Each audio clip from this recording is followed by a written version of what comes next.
Top quality और consistent performance के लिए सिर्फ सिल्वर पंप्स एंड मोटर्स, नाम याद रखना। ગાંધીનગર ખાતે શિક્ષક દિને ટેટ ટાટના ઉમેદવારો દ્વારા વિરોધ કરવામાં આવી રહ્યો છે। સરકાર ભરતીનું નોટિફિકેશન બહાર પાડે તેવી માંગ સાથે દેખાવો કરવામાં આવી રહ્યા છે। મોટી સંખ્યામાં ટેટ ટાટના ઉમેદવારો એકઠા થયા છે। ગાંધીનગરમાં પ્રદર્શનકારીઓ અને પોલીસ વચ્ચે ઘર્ષણ થયું છે તો શિક્ષણ મંત્રીનો વિરોધ કરતા ઉમેદવારોની પોલીસ દ્વારા અટકાયત પણ કરવામાં આવી છે।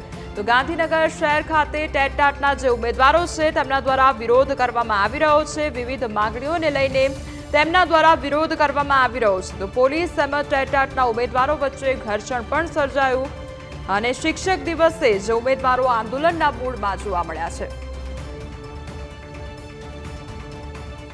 हमारी साथ हाल संवाददाता मल्हार जोड़ाई गया है। मल्हार, गांधीनगर खाते जे टेट ટાટના ઉમેદવારો છે તેમના દ્વારા વિરોધ કરવામાં આવી રહ્યો છે, કયા પ્રકારની હાલ પરિસ્થિતિ ત્યાં આગળ જોવા મળી રહી છે, શું માંગ મૂકવામાં આવી છે?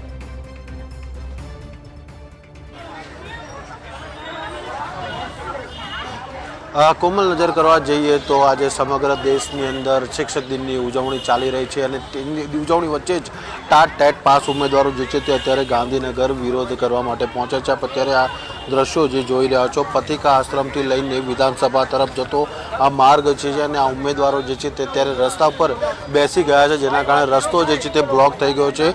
ઉમેદવારોની માંગ છે કે તેઓ હવે વિધાનસભા તરફ ચાલીને સરકાર સમક્ષ રજૂઆત કરવા જશે, પરંતુ પોલીસ તેમને જે છે તે અટકાવી રહી છે। પોલીસ કહી રહી છે કે આટલી બધી મોટી સંખ્યામાં ઉમેદવારોને સચિવાલય ખાતે જવા ન દેવાય, કાયદાની વ્યવસ્થાને ધ્યાનમાં રાખીને તમામ લોકોને અહીં આગળ રોકી દેવામાં આવે છે।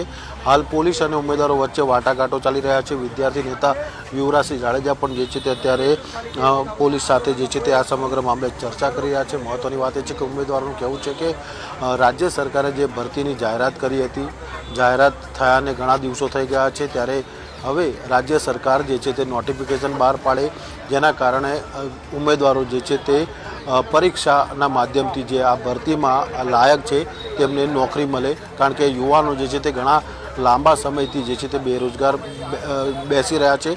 એક વર્ષ પહેલાં જે છે તે આ પરીક્ષાનું આયોજન થયું હતું, તેનું પરિણામ પણ લગભગ 20 થી 25 દિવસના ગાળામાં આવી ગયું હતું, પરંતુ હજુ સુધી જે છે તે ભરતી પ્રક્રિયા ન થતાં ઉમેદવારોમાં નારાજગી જે છે તે વધી રહી છે।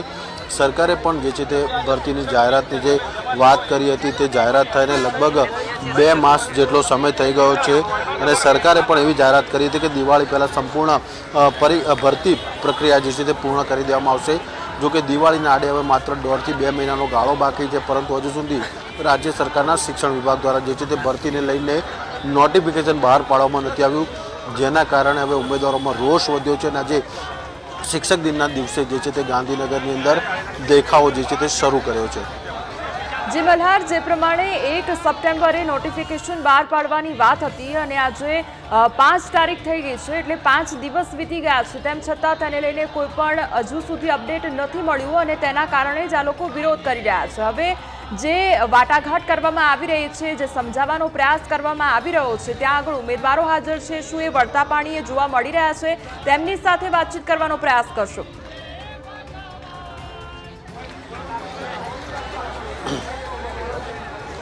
ચોક્કસથી અહીંયા આગળ આપણે વાત કરીશું ઉમેદવારોની, તો અહીંયા આગળ જે રીતે ઉમેદવારોનું કહેવું છે કે પહેલી તારીખનું જે રીતે નોટિફિકેશન બહાર પાડવાનું હતું, પરંતુ તે નોટિફિકેશન જે છે તે હજુ સુધી બહાર જે છે તે પાડવામાં નથી આવ્યું, જેના કારણે આ ઉમેદવારની અંદર રોષ જે છે તે જોવા મળી રહ્યો છે। જો ઉમેદવાર સાથે વાત કરવાનો પ્રયાસ કરીશું તો અહીંયા આગળ યુવરાજસિંહ નેતા જે છે તે ઉપસ્થિત છે, તેની સાથે વાત કરવાનો પ્રયાસ કરીશું। યુવરાજસિંહ, જે રીતે અત્યારે નોટિફિકેશન જાહેર કરવાની વાત છે, અત્યારે શું વાટાઘાટો ચાલી રહી છે? અત્યારે પોલીસ દ્વારા એવું સમજાવવામાં આવી રહ્યું છે કે ભાઈ તમારા કોઈ પણ 5 પ્રતિનિધિત્વ મંડળને સાથે લઈ જઈ અને અમે જે ટૂંકમાં જે પ્રતિનિધિત્વ છે એ પ્રતિનિધિને અમે મળાવીએ, અને ખાસ કરીને અમારી માંગણી છે કે મુખ્યમંત્રીને મળવામાં આવે, શિક્ષણ મંત્રીને મળવામાં આવે અને તેની સાથે સાથે જે VS એટલે કે વિદ્યા સમીક્ષા કેન્દ્રમાં જે અધિકારી છે એ અધિકારીને મળવા દેવામાં આવે, એ પ્રકારની અત્યારે માંગણી છે। એટલે અહીંનું જે ગાંધીનગરનું જે પ્રશાસન તંત્ર છે, પ્રશાસન તંત્ર અમારી સાથે વાટાઘાટા કરી રહ્યું છે, કે હૈયાધારણા આપી રહ્યું છે કે તમારી માંગણી સાચી છે, પરંતુ એ માંગણી અમે સોલ્વ નહીં કરી શકીએ, અમે તમને ત્યાં સુધી પહોંચાડવા માટેનો એક બ્રિજ તમને લોકોને તૈયાર કરી દઈએ, એ પ્રકારની અત્યારે વાટાઘાટો ચાલી રહી છે। યુવરાજસિંહ, આજે માંગ સંતોષી નહીં જવાના કારણ કે 1 સપ્ટેમ્બરે નોટિફિકેશનની જાહેરાત કરવાની વાત હતી, પરંતુ આજે 5 સપ્ટેમ્બર થઈ ગઈ છે. 4 દિવસ કરતાં વધુ સમય વીતી ગયો છે.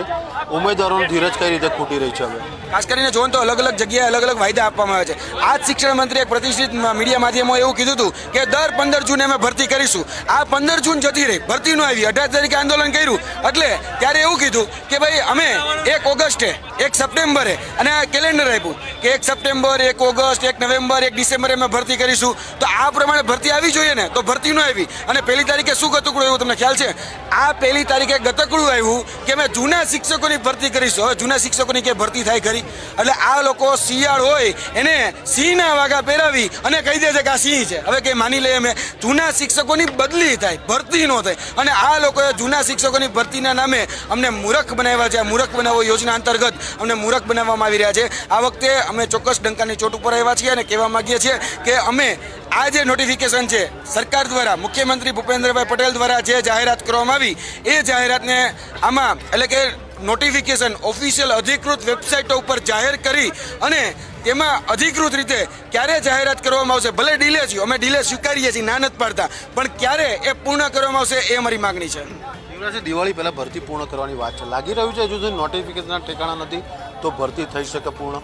સૌપ્રથમ તો તમને એ કહેવા માંગીએ છીએ કે જ્યારે અમે ગતરોજ વિદ્યા સમીક્ષા કેન્દ્ર મળ્યા ત્યારે વિદ્યા સમીક્ષા કેન્દ્રના જે ઉચ્ચ અધિકારીઓ દ્વારા કહેવામાં આવ્યું કે હજી સુધી અહીંયા તમને ટાટ એચઆસની જે વાત છે હાયર સેકન્ડરી એના રિક્રુટમેન્ટ રૂલ આરઆર જે કહેવાય એ આરઆર સુદ્ધા નથી બન્યા. હવે તમે વિચારો કે જે ભરતીના આરઆર નો બન્યા હોય, જેનું મહેકમ, જેનું રોસ્ટર, જેનું માંગણાપત્ર કશું જ તૈયાર ન હોય એની ભરતી કઈ રીતે કરશે? તમે તો દિવાળીની વાત કરો છો. મને એવું લાગે છે આમાં ઉત્તરાયણ પણ જતી રહેશે અને બીજા અલગ અલગ તહેવારો પણ જતા રહેશે. આવતું વર્ષ એટલે કે 2025 આવી જાય પણ આ લોકોની ભરતી નહીં આવે, કારણ કે રિક્રુટમેન્ટ રોલ ઉપર ભરતી થાય. રૂલ્સ એન્ડ રેગ્યુલેશન છે, નીતિ નિયમ હોય, નીતિ નિયમોના આધીન ભરતી થાય. હજી સુધી એ રિક્રુટમેન્ટ રૂલ્સ એ તૈયાર જ કરવામાં નથી, તો ભરતી કઈ રીતે કરશે? એટલે મૂર્ખ બનાવવામાં આવી રહ્યા છે. એનાથી વિશેષ અહીંયા કશું કંઈ કરવામાં નથી આવતું. વાત કરવા માટે તો યુવરાજસિંહ નેતા જે હતા, વિદ્યાર્થી નેતા જે ટાટ ટેટ ઉમેદવાર પાસે અત્યારે અહીં આગળ આંદોલનમાં જે છે તે બેઠા છે અને તે લોકોની એક જ માંગ છે કે રાજ્ય સરકાર જે છે તે નોટિફિકેશન જાહેર કરે, કારણ કે વાયદા વચન બહુ થયા, પરંતુ હવે સત્તાવાર રીતે જે છે તે જાહેરાત કરે કે ક્યારે નોટિફિકેશન જે છે તે જાહેર કરવાનું છે. જે મલ્હાર, જે પ્રમાણે યુવરાજસિંહ દ્વારા પણ વાતચીત કરવામાં આવી કે જે પોલીસ પ્રશાસન છે તેમના દ્વારા સમજાવટ કરવામાં આવી રહી છે કે સીએમને મળવાની જે માંગ છે અથવા તો શિક્ષણ મંત્રીને મળવાની જે માંગ છે તે પૂરી કરવા માટેના પ્રયાસ કરવામાં આવી રહ્યા છે અને એના માટે તેઓ બ્રિજ બની શકે તે પ્રકારની વાત કરવામાં આવી છે. એટલે શું લાગી રહ્યું છે કે શું તેમને મળવા દેવામાં આવશે? અને જો આગામી સમયમાં તેઓ મળતા નથી, સીએમ અથવા તો શિક્ષણ મંત્રીને નથી મળતા, તો પછી આગામી સમયમાં ઉમેદવારોની કયા પ્રકારનું પગલું ભરશે ઉમેદવારો અને કયા પ્રકારે આખો જે વિરોધ કરવામાં આવી રહ્યો છે તે હજુ પણ યથાવત રહેશે કે પછી આ વિરોધ જે છે તે સમેટી લેવામાં આવશે? એ અંગે શું અપડેટ મળી રહ્યા છે? એ અંગે ઉમેદવારોનું શું કહેવું છે?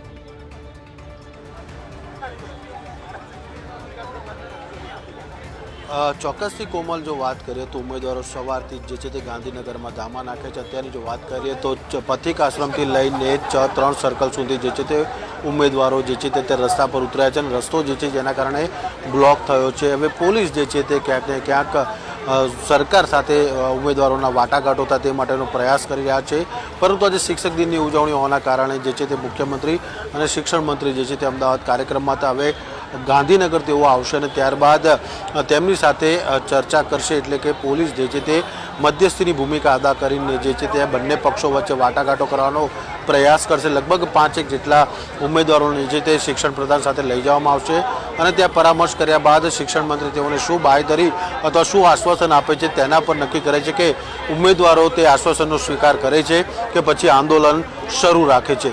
જો અગર આંદોલન શરૂ રહેશે તો ચોક્કસથી ગાંધીનગર પોલીસ જે છે તે એક્શન મોડમાં આવશે અને તમામ જે ઉમેદવારો અત્યારે રસ્તા પર ઉતર્યા છે આંદોલન કરવા માટે ભરતીને લઈને, તે તમામ લોકોને જે છે તે ડિટેન કરવાનો પણ પોલીસની જે છે તે તમામ તૈયારીઓ પણ કરી લીધી છે. જે મલ્હાર, સમગ્ર માહિતી બદલ આપનો આભાર.